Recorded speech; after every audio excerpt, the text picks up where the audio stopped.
அம்மா அடியனுக்கு உத்தரவு வழங்கலாம். சிவாய சிவாய நம. திருச்சிற்றம்பலம். தென்னாடுடைய சிவனே போற்றி, எந்நாட்டவர்க்கும் இறைவா போற்றி, காவாய் கனகத்திரளே போற்றி, கைலை மலையானி போற்றி போற்றி. ஐயா, நாளொரு துதி பாடி ஆரம்பிக்கலாங்க ஐயா.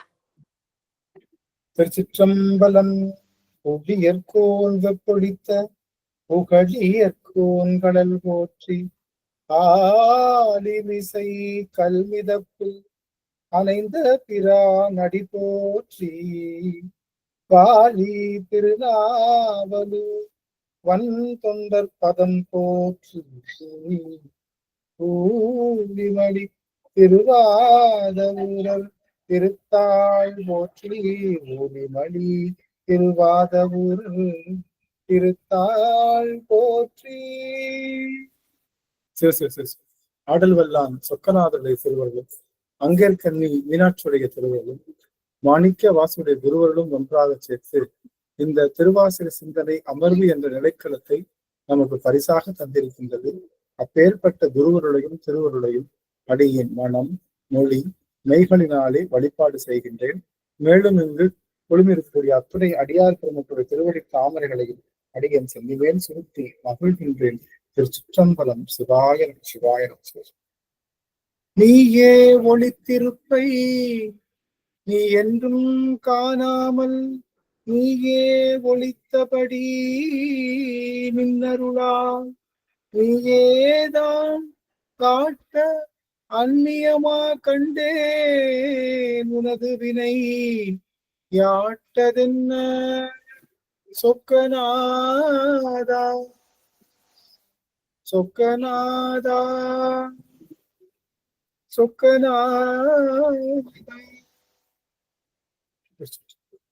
சொக்கநாதருடைய பெரும் கருணையினாலே நாம் இந்த போற்றி திருவகல் என்ற அந்த பதிகத்தை சிந்தித்து வருகின்றோம்.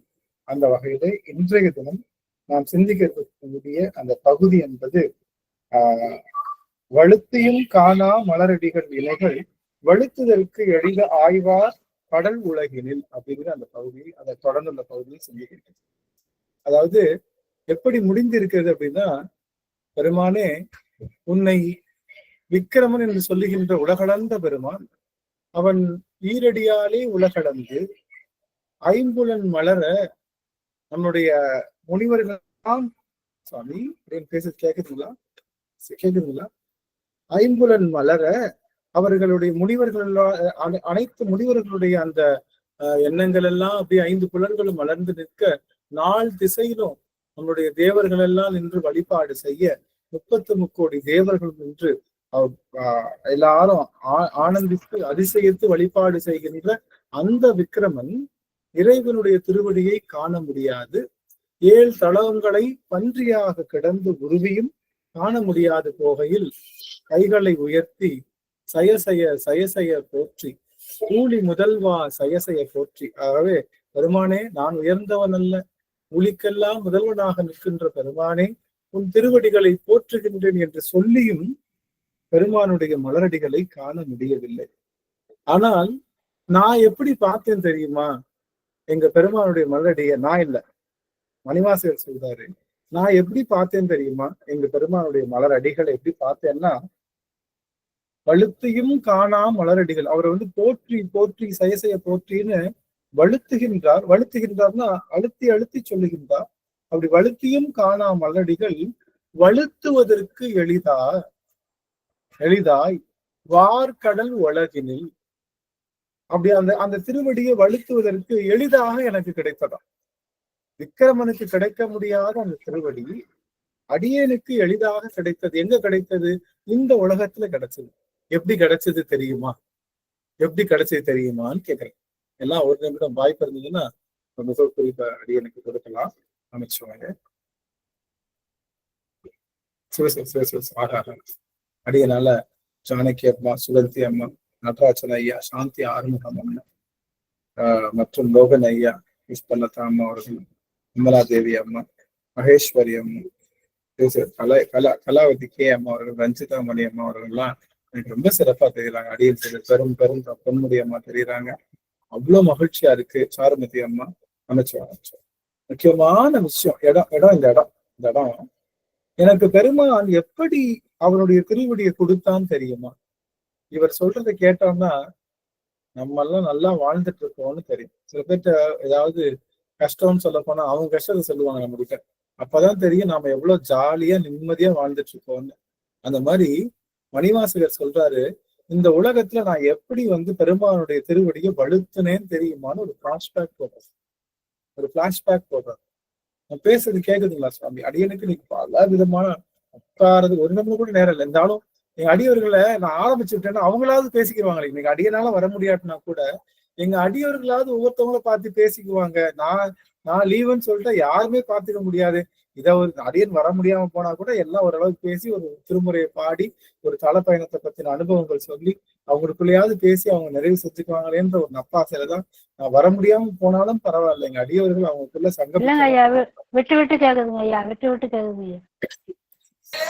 எங்களுக்கெல்லாம் நல்லா கேக்குதுங்க ஐயா, நல்லா கேக்குதுங்க, நல்லா கேக்குதுங்க ஐயா.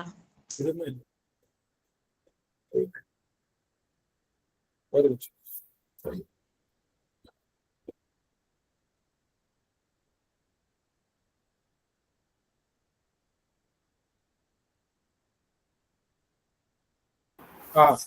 மன்னிக்கிறேன், எல்லாத்துக்கும் கேக்குதுன்னு நினைக்கிறேன். அதனால எப்படி எல்லாம் பெருமானுடைய திருவடி எனக்கு எளிதாக கிடைத்தது தெரியுமா அப்படின்னு என்ன சொல்றாரு?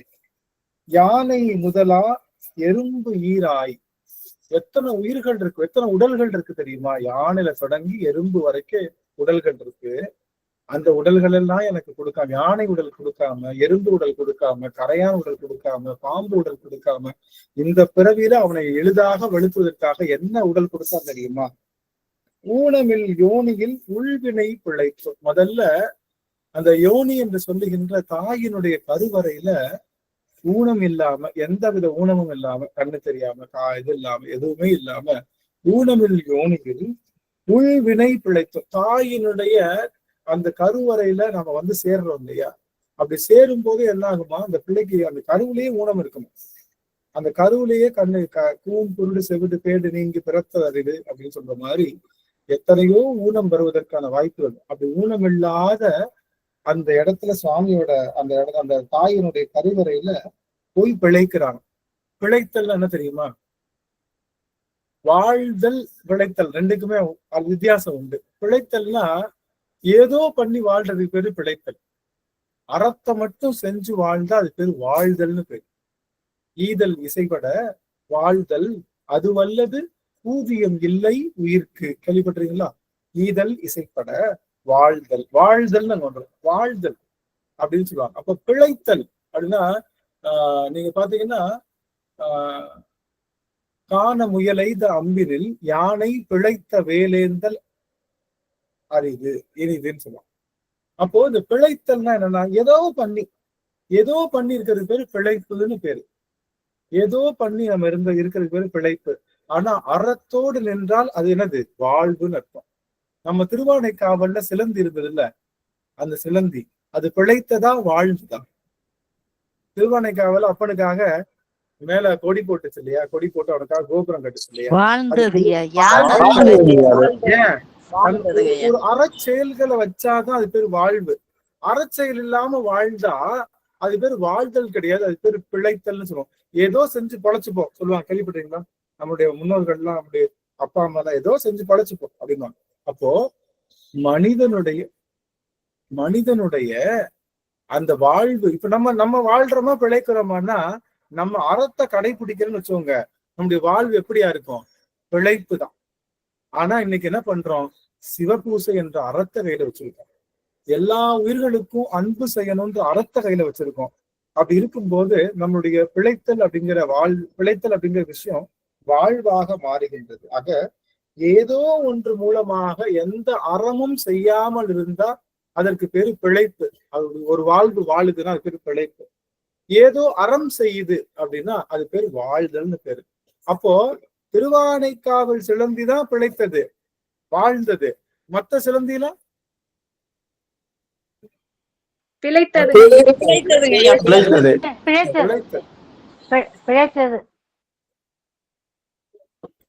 ஏன்?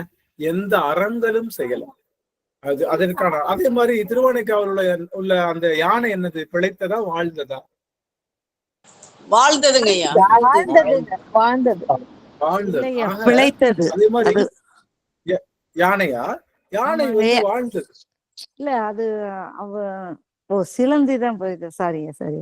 இல்ல, ரெண்டுமே வாழ்ந்ததுதான். சிலந்தியும் வாழ்ந்தது, யானையும் ஏன் சிவ தவத்தை அது செஞ்சனால அது பிழைப்பு அல்ல, அது வாழ்வு. ஆனா மற்ற நம்ம வீட்டுல இருக்கிற சிலந்தி இருக்குல்ல, அதெல்லாம் வாழ்ந்ததான்னு கேட்டா இல்ல, பிழைத்தது. ஏதோ சாப்பிடுது, தூங்குது, இனப்பெருக்கம் செய்யுது, திரும்ப சாப்பிடுது, தூங்குது, இது மட்டும்தான் அது வேலை. அப்படி இருந்தா அது பேரு பிழைப்பு. பிழை செய்தாலும் வாழுன்னு சொல்லுவாங்க இல்லையா, அது பேரு பிழைப்புன்ற வார்த்தை என்ன இருக்கு? பிழைன்ற வார்த்தை இருக்கு. ஆக தப்பு பண்ணி வாழ்ந்த வாழ்க்கைக்கு பேர் தான் பிழைப்பு. ஆனா நல்ல அறங்களை நாம் செய்து வாழ்ந்தால் அதற்கு பேர் வாழ்வுன்னு பேர். சூரபத்மன் பிழைத்தானா வாழ்ந்தானா? பிழைத்தானுங்க ஐயா.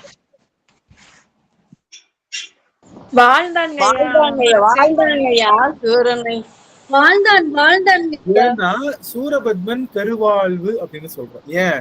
அவன் 1000 தவறு செய்தாலும் சிவபூசை ஒரு நாளும் விடல. சிவபெருமானிடம் பல தவங்களை பெறுகின்ற சிவபூசை பண்ணிட்டா நீங்க வாழ்வது வாழ்க்கைன்னு பேர். வாழ் அப்படின்னு அர்த்தம், வாழுதல். கைன்னு அர்த்தம், கை கைன்னு அர்த்தம்,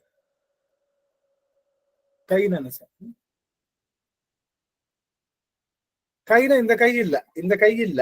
கைனா ஒழுக்கம்னு பேர். வாழ் கூட்டல் கை அப்படின்னு அர்த்தம்.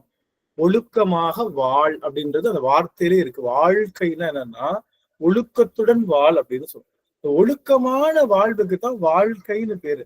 ஆக நாம செய்கின்றது வாழ்க்கை. அவர் என்ன சொல்றாரு? ஊனமில் யோனியில் உள்வினை பிழைத்து. அந்த யோனியில தாயினுடைய கருவறையில எந்த வினையும் இல்லாம பிழைத்துட்டேன். அது எந்த பிறப்பு, எந்த யோனியில சாமி சேர்த்தார் தெரியுமா? யார் சொல்றா? மணிவாசகர் சொல்றார். ஏன்னா எந்த யோனியில எந்த தாய் வைத்த சேர்த்தார் தெரியுமா? மானுட பிறப்புல. மானுட பிறப்பினுள் மாதா உதரத்து ஈனமிழ் கிருமி செருவினில் பிழைத்தோம். அப்போ இந்த எப்படி இருக்கும்? இந்த இந்த கரு உருவாகிறப்பன்னா கிருமி அப்படின்னு சொல்றாங்க. கிருமின்ற வார்த்தையை யூஸ் பண்றாங்க. கிருமிக்கு என்ன தெரியுமா அர்த்தம்? தமிழ்ல, ஆங்கிலத்துல மைக்ரோப்ஸ்ன்னு அர்த்தம். மைக்ரோப்ஸ்னா கண்ணுக்கு தெரியாத, மைக்ரோப்ஸ்ன்னு சொல்றோம்ல, உங்களுக்கு ஆங்கிலத்துல சொன்னா புரியுதா? கண்ணுக்கு தெரியாத உயிரினத்தை மைக்ரோப்ஸ்ன்னு சொல்றோம். இப்ப இல்ல, இது எப்ப பாடப்பட்டது? மைக்ரோஸ்கோப்லாம் கிடையாது, தொலை நுண்ணோக்கி கிடையாது, லேப் ரிப்போர்ட் கிடையாது, எதுவுமே இல்லாம கிருமி அப்படிங்கிற வார்த்தையை சொல்றாரு. கிருமினா கண்ணுக்கு தெரியாம இருக்கக்கூடிய உயிரினம், அதற்கு பேரு கிருமின்னு சொல்லு. அந்த கிருமியாக இது என்ன பண்ணுது? ஈனமிழ் கிருமி செருவினில் பிழைத்தோம். இது என்ன பண்ணுது? அந்த மாதாவினுடைய உதரத்தை, எந்த மாதா? மானுட பிறப்புல. எல்லாமே மாதா தானே. ஈயினுடைய வயிறும் மாதாதான், எறும்பினுடைய வயிறும் மாதாதான், எல்லாமே மாதாவாக இருந்தாலும் இவர் சொல்றாரு, பெருமானே அடிக்கடி நீங்க ஞாபகம் வச்சுக்கணும். என்ன ஞாபகம் வச்சுக்கணும்? விக்கிரமனும் காண முடியாத திருவடியை எளிதாக தந்தான். எப்படி தந்தான் தெரியுமா? ஈனமிழ் கிருமியாக ஒரு மாதா உதரத்தில் வைத்து இருந்த என்னை முடிக்கல. என்ன பண்றாரு? ஒருமதி தான்றியில் இருமையில் பிழைத்தோம்.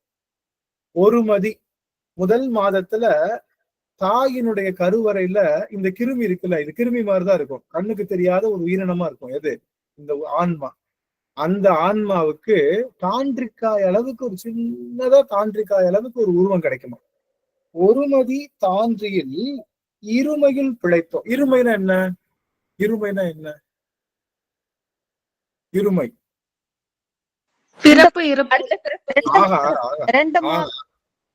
இம்மை மறுமை, அதுதான் இருமைன்னு அர்த்தம். இந்த பிறவி, அடுத்து இந்த பிறவி, மறுமை என்னது? வருகின்ற பிறவி. இந்த உயிர் மாதா உதரத்துல தான் தோன்றிக்காய் மாதிரி இருக்குல்ல, அது என்ன பண்ணுச்சு? போன பிறவி இல்ல, அது போன பிறவிக்கு பேர் என்னது? இம்மை. இனி வருகின்ற பிறவிக்கு என்ன பேரு? மறுமை. இது ரெண்டுக்கும் இல்லாம உயிர் தோன்றிடுச்சு இல்லையா, அதனால இருமையில் பிழைத்தோம். இதெல்லாம் நமக்கு தான், நாமெல்லாம் அப்படித்தான் வந்தோம். எத்தனையோ தவம் செஞ்சு தாயினுடைய கருவறையை தேர்ந்தெடுத்து, அதுவும் மாதா உதரத்து, அதுவும் மானுட மாதா உதரத்து, அதுவும் திருநீறு பூசுகின்ற மாதா உதரத்து, அதுவும் தேவாரம் பாடுகின்ற மாதா உதரத்து, அதுவும் பெருமானுக்காக தொண்டு செய்கின்ற மாதா உதரத்து பெறுகின்ற பெரும் வேள்வியோடு நாம் எல்லாம் பிறந்திருக்கோம். நம்ம எல்லாரும் அப்படிதான் பிறந்தோம். அதனால மாதா உதரத்து ஒருமதி தான்றியில் இருமையும் பிழைக்காச்சு. இருமதி விளைவின் ஒருமையில் பிழைத்தோம். அந்த இரண்டாவது மாசம் என்ன பண்ணும்? ஒருமை தனியா இருக்கும், யாரு கூடயும் சேராம. ஏன்னா இவ்வளவு நாள் என்ன பண்ணும்? யாரு கூடயும் தனியா தானே இருக்கணும். கருவறையில நம்ம ட்வின்ஸா இருந்தா மட்டும்தான் யாருக்கு பக்கத்துல ஒருத்தவங்க இருப்பாங்க. ஆனா மேக்சிமம் எல்லாரும் என்னவா தான் இருக்கணும்? ஒருமையில் தான் இருக்கணும். அப்ப தனியா பத்திரமா அப்படி இருட்டுக்குள்ள இருக்கு. மும்மதி தன்னுள் அம்மதம் பிழைத்தோம். அங்க தாயினுடைய கருவறையில நீர் இருக்கும். அந்த நீருக்கு பேரு மத நீர்னு சொல்லுவாங்க. அந்த நீருக்குள்ள இந்த தண்ணி இது அதிகமா நீர் சுரந்தா, நீ தெரியும் இல்லையா, குழந்தை வெளியெடுக்கிறப்ப கம்மியா நீர் சுரந்தா குழந்தை ப்ராப்ளம். ஆனா 3வது மாசம் அதிகமா நீர் சுரந்தா குழந்தை அப்படியே மூழ்கிடும். குழந்தை அப்படியே மூழ்கிடும். அதிகமான அந்த மத நீர் சுரப்பு குழந்தைய மூழ்கடிச்சு சாகடிச்சிடும். அதனால 3வது மாசம் அந்த குழந்தை உயிரோட இருக்குன்னா அந்த மத என்ற நீர் இருக்கு இல்லையா, அதுல இருந்து பொழைச்சிருச்சு. இந்த 3வது மாசம் வரைக்கும் என்ன சொல்ல மாட்டாங்க வெளியில யாருக்கிட்டையும். ஏன்னா 3 மாசம் வரைக்கும் அந்த குழந்தை அது என்ன வேணாலும் ஆகலாம். அதனால யாருக்கிட்டையும் சொல்லல. நாமெல்லாம் 3வது மாசத்துல யாருக்கிட்ட இருந்து பழைச்சிட்டோம்? மதம் என்ற அந்த நீர்ல இருந்து, அதிகமான நீர்ல இருந்து பழைச்சிட்டோம். கரெக்டா இருக்கணும். கொஞ்சம் கம்மியாவும் இருக்கக்கூடாது, கூடவும் இருக்க. கொஞ்சம் கூடினாலும் இந்த இந்த இந்த இந்த ஆன்மா, இந்த உடல் அப்படியே நீர்ல மூழ்கிடும். ஈரிரு திங்களில் பேரிருள் பிழைத்தோம். 3வது மாதம் தாயினுடைய கர்ப்ப வாசல் மூடிடும். தாயினுடைய கர்ப்ப வாசல் மூடினோடனே ஒரு தொட்டு என்ன வராது? வெளிச்சம் வராது. அப்ப இருள் சூழ்ந்துரும். அது பேரு கருவறை இருள்னு சொல்லுவாங்க. அதனாலதான் இன்னைக்கும் கருவறை இருள்ல தான் இருக்கும். நீங்க பாத்தீங்கன்னா இன்னைக்கும் எல்லா கோவில் கருவறையும் இருள்ல தான் இருக்கும். நம்மளுடைய ஒளி தீபத்தை தான் பார்க்கணும். சில பேர் இந்த போக்கஸ் லைட் எல்லாம் போடுறாங்க, அப்படி போடக்கூடாது. அப்போ ஈரிரு திங்களில் பேர் இருள் பிழைத்தோம். அப்போ 5வது மாசம் என்ன? ஈரிருன்னா மன்னிக்கணும், 4வது மாசம். ஈரிருன்னா 4வது மாசம். 2 ஈரிருன்னா 4வது மாசம். எப்படி பிழைச்சாராம்? யாரு? மணிவாசகர் சொல்றாரு. நான் எப்படி பிழைச்சேன் தெரியுமா? 4வது மாசத்துல இருள் கிட்ட இருந்து பிழைச்சேன். இருள் வந்துருச்சு. 4வது மாசம் இருள் வந்துருச்சு. 5 திங்களில் முஞ்சுதல் பிழைத்தோம். 5வது மாசம் குழந்தைக்கு என்ன வந்துடணும்? மூமெண்ட் வந்துடணும். 5வது மாசம் குழந்தைக்கு மூமெண்ட். அப்படி மூமெண்ட் வரல அப்படின்னா குழந்தைக்கு ப்ராப்ளம். முஞ்சுதல் 5 திங்களில் முஞ்சுதல் ஏற்பட்டு நான் பிழைத்து விட்டேன். 5வது மாசம் என்ன பண்ணேன்? இதெல்லாம் எதுக்கு சொல்றாரு? இதெல்லாம் எதுக்கு சொல்றாரு? இத்தனையும் பிழைச்சு வந்து உங்களை போட்டுறேன். வலுத்துதற்கு காணா யாரு? விக்கிரமன் வலுத்துதற்கு காணா மலரடிகளை பெருமான் எனக்கு எளிதா எப்படி கொடுத்தான் தெரியுமா? ஒரு தாயினுடைய கருவறையில புகுத்தி தாண்டிக்காய் போல வர வைத்து, 2 திங்களில் தனிமையில இருக்க வச்சு, 3 திங்களில் மத நீர்ல காப்பாற்றி, 2 திங்களில் 4வது மாசம் இருள்ல இருந்து பிழைத்து, 5 திங்களில் முஞ்சுதல் ஏற்பட வைத்து பிழைத்து, 6 திங்களில் ஊறும். முஞ்சுதலும் ஊறுதலும் என்னன்னா, முஞ்சுதல்னா கை கால் அசைது, அது முஞ்சுதல். ஊறுதல்னா பிள்ளை அப்படியே ரொட்டேட் பண்ணும். பிள்ளையே ரொட்டேட் ஆகும். எப்ப ரொட்டேட் ஆகும்? 6வது மாசத்துல பிள்ளை என்ன ஆகும்? வட்டம் அடிக்க ஆரம்பிச்சிடும். அது ஊறு அலர் பிழைக்கும். தப்பா சுத்திருச்சுன்னா என்ன ஆகும்? பிள்ளை தப்பா சுத்தினா என்ன ஆகும்? நீங்க தான் பெரியவங்க தான் சொல்லுங்க. கொடி சுத்திரும் இல்லையா? தப்பா சுத்தக்கூடாது. அதனால ஊர் அலர் பிழைத்தது. 7 திங்களில் தாழ்வு. 7 மாசம் குழந்தை வெயிட் ஆயிடும். 7வது மாசம் குழந்தை வெயிட் ஆயிடும். என்ன ஆகுமா? அந்த வெயிட் ஆன குழந்தை டபக்குன்னு என்ன ஆயிடுமா? வெயிட் தாங்க முடியாம புவியீர்ப்பு விசையின் மூலமா அந்த குழந்தை அப்படியே வெளியில பிறந்துருமா. அதனாலதான் புறமாச குழந்தைங்கன்னு சொல்லுவாங்க. கேள்விப்பட்டீங்களா? 7வது மாசம் பாத்தீங்கன்னா அம்மா நடந்து போறப்போ 7வது மாசம் அந்த குழந்தை அந்த புவியீர்ப்பு விசையில இருந்து சாமி பிடிச்சிட்டு நிக்கிறாங்க. எப்படியாவது இந்த பிள்ளைக்கு தன்னுடைய திருவடியை கொடுத்துடணும். இந்த உள்ள இருக்கக்கூடிய அந்த பிள்ளைக்கு 7வது மாசம் புவியீர்ப்பு விசையில வருகின்ற அந்த அந்த அந்த அந்த விஷயம் மூலமா வரக்கூடிய 7 திங்களில் தாழ் புவி பிழைத்தோம். 7 திங்கள்ல அந்த புவியீர்ப்பு விசை இருக்கு இல்லையா, அது மூலமா இன்னைக்கு தான் ஐசக் நியூட்டன் புவியீர்ப்பு விசை கொடுக்குறாருன்னு. ஆனா நம்ம ஐயா சொல்றாரு 7வது மாசம் குழந்தை புவியீர்ப்பு விசை மூலமா கீழே வந்துரும். அதுல இருந்து சாமி என்னை காப்பாத்தினார். 7வது மாசமும் நான் வெளியில வரல, சாமி காப்பாத்தாரு.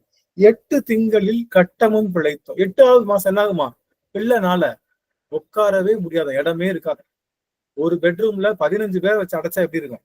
10க்கு 10 ரூம்ல 15 பேரை வச்சு அடைச்சா அந்த பிள்ளைக்கு அந்த பக்கம் திரும்ப முடியாது, எந்த பக்கம் திரும்ப முடியாது, ரொம்ப கஷ்டமா இருக்குமா. 8 திங்களில் கட்டமும் பிழைத்தோம், கஷ்டப்பட்டு உட்கார்ந்துருக்குமா. 9 வருதரு துன்பமும் பிழைத்தோம். 9வது மாசம் என்ன ஆகுமா? இல்ல கொஞ்சம் கொஞ்சமா என்ன ஆகும்? துன்பத்தை அனுபவிக்க ஆரம்பிக்கும். தக்க தசமதினா 10வது மாசத்திலேயே பொன்பள பிள்ளையா இருந்தா என்ன பண்ணும்? 10வது மாசம் முன் 10ல பிறந்துரும். பையனா இருந்தா பின் 10ல பிறக்கும். அதனால தக்க தசமதி. பையனா இருந்தா அந்த 10வது மாசம் பின் 10ல பிறக்கும், பொண்ணா இருந்தா முன் 10ல பிறக்கும். அப்படி தக்க தசமதி தாயோடு தான்படும் துக்க சாகர துயரிடை பிழைத்தும். தாயினுடைய கருவறையில குழந்தை எப்படி வருமா? கருப்பஞ்சாறு பாத்தீங்களா? கருப்பஞ்சாறு குடிச்சிருக்கீங்களா எல்லாரும்? கருப்பஞ்சாறு, கரும்பு, சுகர் கேன் ஜூஸ் குடிச்சிருக்கீங்களா? இந்த சுகர் கேன் ஜூஸ்ல அவ்வளோ பெரிய கரும்பு ஆலையில விட்டு எடுக்கிறப்போ எப்படி அப்படியே சப்பழிஞ்சு வரும் பாத்தீங்களா? அது மாதிரி கரும்பாலைக்குள்ள மாட்டின கரும்பு போல தாயினுடைய கருவறையினுடைய சைஸும் அந்த குழந்தையோட சைஸும் டிஃப்ரெண்ட். அது ரொம்ப சின்ன ஒரு விஷயம். அதுல இருந்து இந்த குழந்தை வெளியே வருது ஒரு பெரிய கருப்பஞ்சாறு. அந்த ஆலையில இருந்து ஒரு கரும்பு வெளியில வர்றது போல இந்த குழந்தை, தாயும் துக்கப்படுவா, இந்த குழந்தையும் துக்கப்படும். 2 பேரும் துக்கப்பட்டு அப்படியே வெளியே வருகின்ற அந்த துக்க சாகரம் துக்க கடலாம். இந்த குழந்தை துக்க கடல்ல வந்து அதுல என்ன ஆகும்? சில பேர்த்துக்கு அதிகமான நேரம் கர்ப்பவாசல்ல இருந்து குழந்தை மூச்சு திணறி இறக்குற நாட்கள் உண்டு. தாய்க்கு ஏதோ ஒரு அலர்ஜி ஏற்பட்டோ இல்ல ஒரு ஜன்னி வந்தோ தாய் இல்லாம போறதுக்கான வாய்ப்புகள் உண்டு. ஆக அந்த டெலிவரி டயத்துல, லேபர் டயத்துல நிறைய காம்ப்ளிகேஷன்ஸ் இருக்கு. அந்த இடங்கள்ல இதோட சேர்த்து தாய்க்கு வந்து வலி வேதனையும் இருக்கும், குழந்தைக்கும் வலி வேதனை இருக்கும்.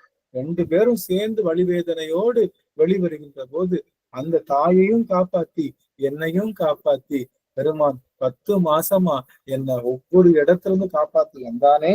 துக்க சாகர துயர் இடை பிழைத்தோம். வெளியே விழுந்து வந்துட்டேன். அதுக்கப்புறமாவது துன்பம் போச்சா?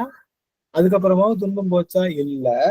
ஆண்டுகள் தோறும் அடைந்த அக்காலை ஒவ்வொரு நாளும் ஆமா, அதுக்கப்புறம் தான் துன்பமே ஆரம்பிக்குது. ஆண்டுகள், ஒவ்வொரு ஆண்டும் எத்தனை பகல் இருக்கு? 365 பகல், 365 இரவு. அப்படி 2 பகலும் வந்தா என்ன வரும் எனக்கு? அக்காலை ஈண்டியும் இருத்தியும். ஆனா குழந்தை பிறந்தா என்ன ஆகும்? ஒரு வயசு வரைக்கும் குழந்தை எல்லாத்தையும் தாங்கி, இப்போ ஓகே நம்ம பிறந்த உடனே அந்த இன்ஜெக்ஷன் இந்த இன்ஜெக்ஷன் எல்லாத்தையும் போட்டு குழந்தையை காப்பாத்துறோம். ஆனா அந்த காலத்துல குழந்தை பிறந்த உடனே அந்த 12 மாதங்கள் ஏற்படுகின்ற சீதோஷ நிலையில பல நோய் தொற்றுகள் ஏற்படும். அதுல 1 மாசம் 12 மாசம் அந்த குழந்தை தப்பிச்சிருச்சுன்னா என்ன அர்த்தம்? அது எல்லா வருஷமும் தாக்காட்டி வந்துரும். அதனால ஆண்டுகள் தோறும் அடைந்த அக்காலை ஈண்டியும் இருத்தியும் என்னை என்ன பண்ணிட்டாரு? அங்க ஈண்டியும் இருத்தி அங்க இருக்க வச்சு என்னை பல பிழைக்கும் எல்லாத்தையும். அப்புறம் என்ன வந்தது? காலை மலமோடு. காலை எழுந்தவனே இந்த குழந்தை என்ன பண்ணும்? மலத்துலதான் எந்திரிக்கும். காலை எழுந்தவனே குழந்தை மலம் போயிடும். காலை பலமோடு கடும் பகல், பசி நிசி, வேலை நித்திரை யாத்திரை இதெல்லாம் வரும். கொஞ்சம் கொஞ்சமா வளர என்ன பண்ணும்? பசி வரும், வேலைக்கு போகணும், தூக்கம் வரும், யாத்திரைக்கு போறோம்னு எங்கேயாவது முட்டிக்கிட்டு விழுந்துருவோம். அந்த மாதிரி இல்லாம எல்லாத்துல வந்து எனக்கு சாமி என்ன பண்ணாரு? பிழைக்க வைத்தார் அப்படின்னு சொல்றாரு. இந்த அளவுல நாம இன்னைக்கு இந்த அளவுல நிறைவு செய்வோம். இனி வருகின்றதுல வந்து இந்த கருங்குழல் செவ்வாயில ரொம்ப அருமையா இருக்கும். பின்னாடி வரதெல்லாம் பாத்தீங்கன்னா ரொம்ப அருமையான பகுதியா இருக்கும். அதனால நாம பிறந்ததே அவனுடைய திருவடியை பெறுவதற்காக. நாம தாயினுடைய கருவறையில ஒவ்வொரு நாளும் அவன் காப்பாத்தி கொடுத்ததே அவனுடைய திருவடியை வலுத்துவதற்காக. அவன் திருவடி என்பது என்ன? ஒரு நிமிஷம் ஆன் பண்ணிக்கோங்க, நிறைவு செய்யணும். அவனுடைய திருவடி என்பது என்ன?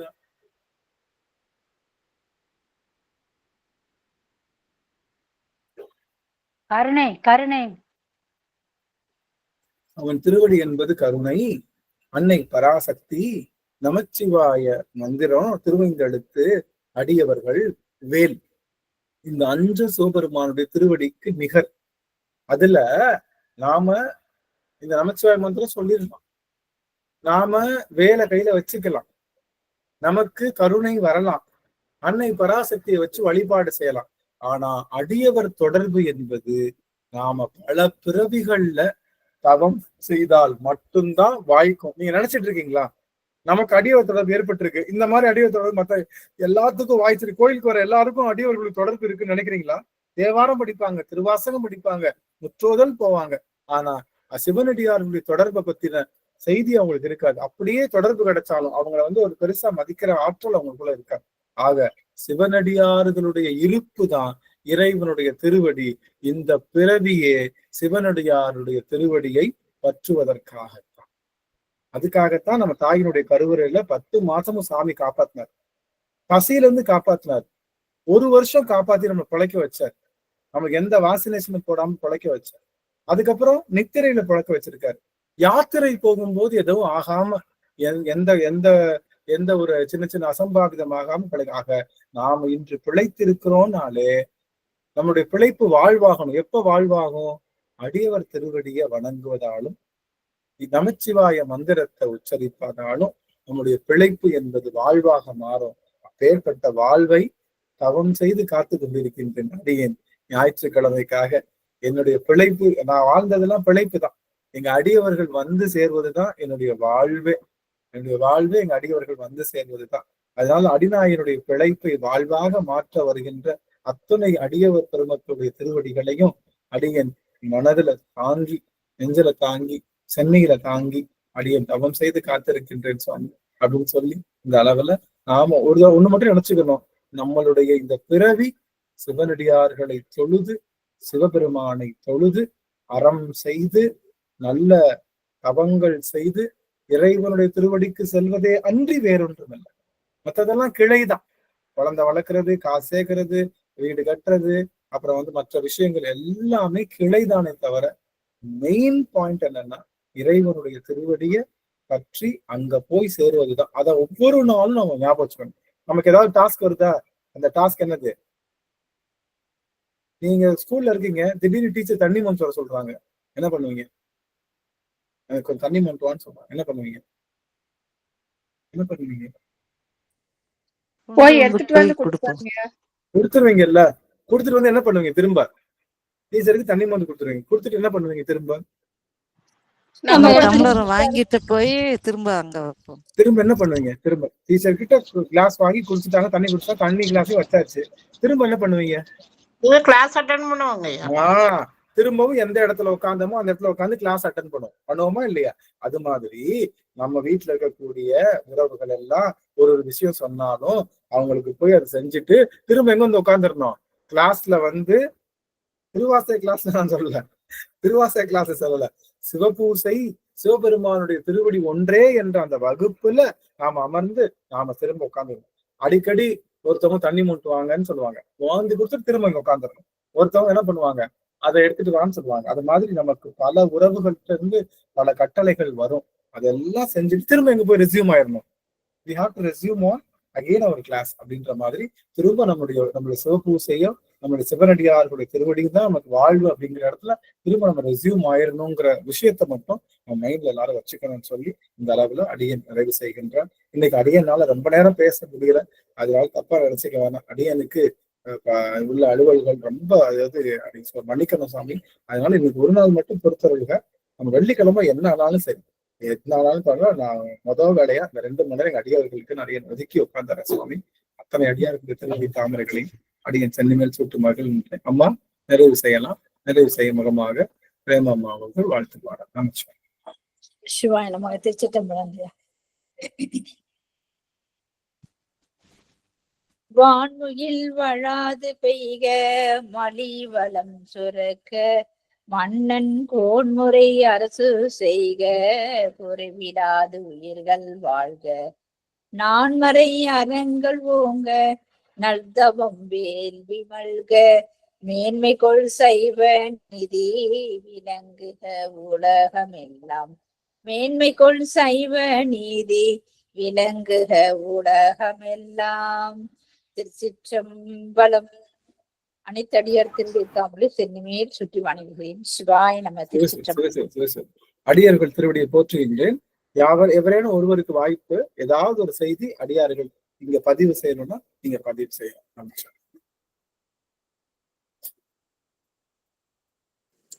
ஐயா திருவடின்னு 5 பாயிண்ட் சொன்னீங்களேங்க, என்னன்னு சொல்லுங்க. திருவடி என்பது முதலாவதாக கருணை, நம்ம கிட்ட வருகின்ற கருணை.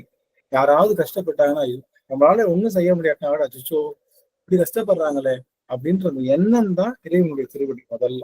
ரெண்டாவது அன்னை பராசக்தி. அந்த கருணை வந்துச்சு இல்லையா, அதுக்கு ஒரு வடிவம் கொடுத்தா அது அன்னை பராசக்தி.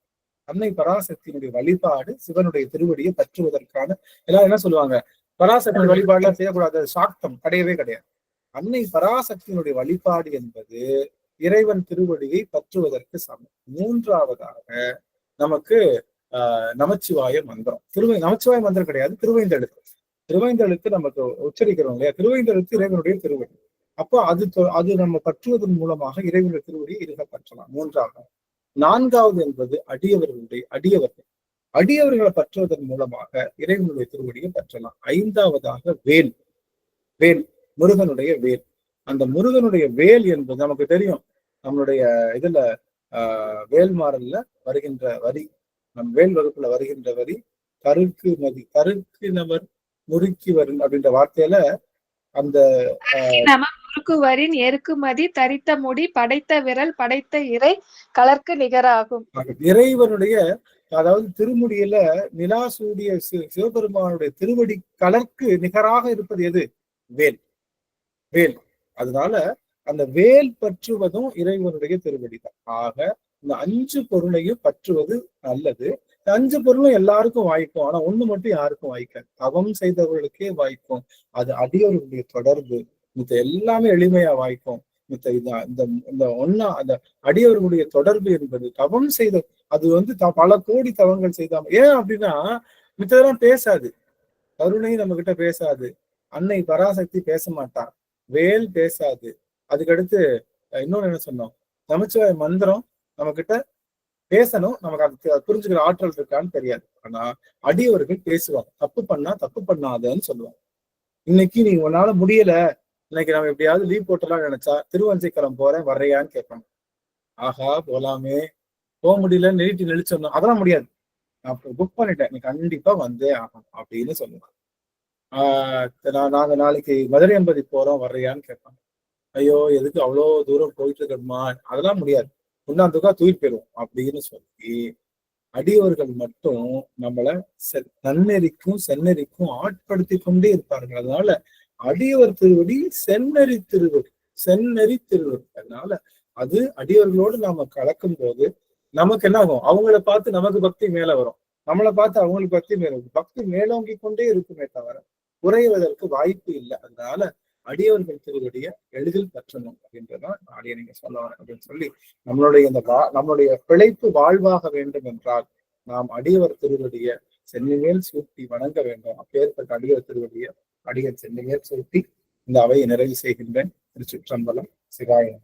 ஆறிரு தடந்தோள் வாழ்க, அருமுகம் வாழ்கத்தை ஊருசை தனிவேல் வாழ்க, முப்புடம் வாழ்க சக்தி ஏறிய மங்கை வாழ்க, யானை தன்னனத்து வாழ்க, மாறிலா வள்ளி வாழ்க, வாழ்க சீரடியார் என்றார்.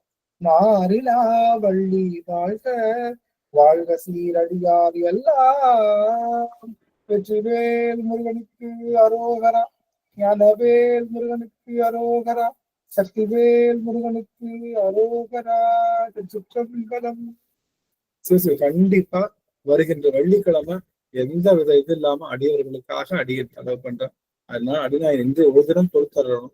சிவாய நம்ம பொறுமையாக இருந்து கேட்ட அத்தனை அடியவர் பெருமக்களுடைய திருவடி தாமரைகளையும் அடியர் மீண்டும் வணங்கி மகிழ்கின்ற அடியார்கள் உத்தரவு வாய்க்கலாம். வெள்ளிக்கிழமை நாம் மீண்டும் சந்திக்கலாம். சிவாய நம்ம. திருச்சிற்றம்பலம்.